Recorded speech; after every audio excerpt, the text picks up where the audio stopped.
Misanthrope's lecture on analysis.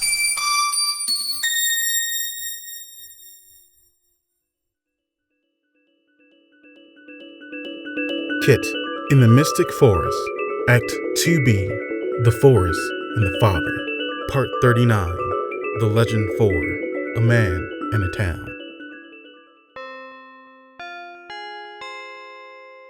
Bailey had a story to tell his little girl. It was an old tale about a man and a town.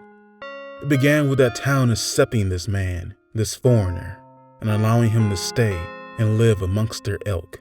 In reply to their kindness, the foreigner worked hard, and all was well. At least it seemed so on the surface. But in truth, the townspeople lived with hearts heavy, and the man did notice. The foreigner had a talk with the mayor, and though hesitant at first, he recited the legend of the town. Long ago, long before the mayor's time, long before his father's time, long still before his father's father's time, a great calamity has struck the town and its people. It plagued the town for many moons and threatened to erase it from the world itself. But then came a glow from the forest, and the disaster had ended. The town was saved, and the forest had become sacred.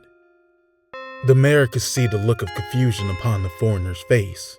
He of course knew why. His tale was thus far incomplete. He explained their dread.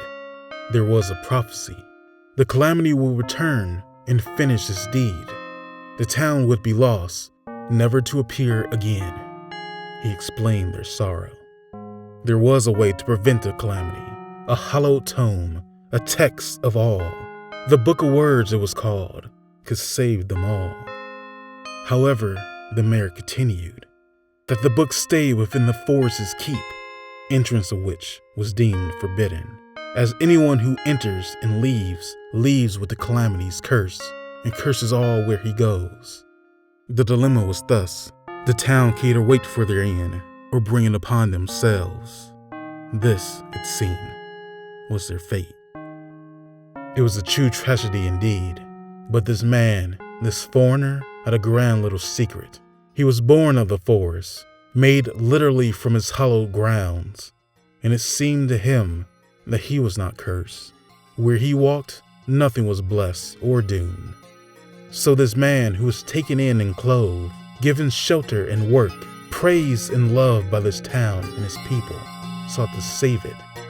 He would break their ironclad laws, enter the forest, and retrieve the book.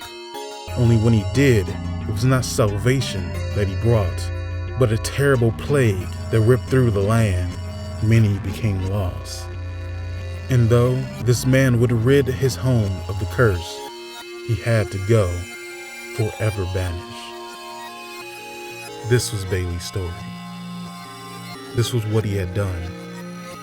And this is why years later, the mayor, now old, would do what he had done. 𝐒𝐤𝐤 in the Mystic Forest was written by T.O. Coleman, performed by ''H, with original music remix by Adachi. And as always, we give a very special thanks to our audience for listening. Hope you enjoyed.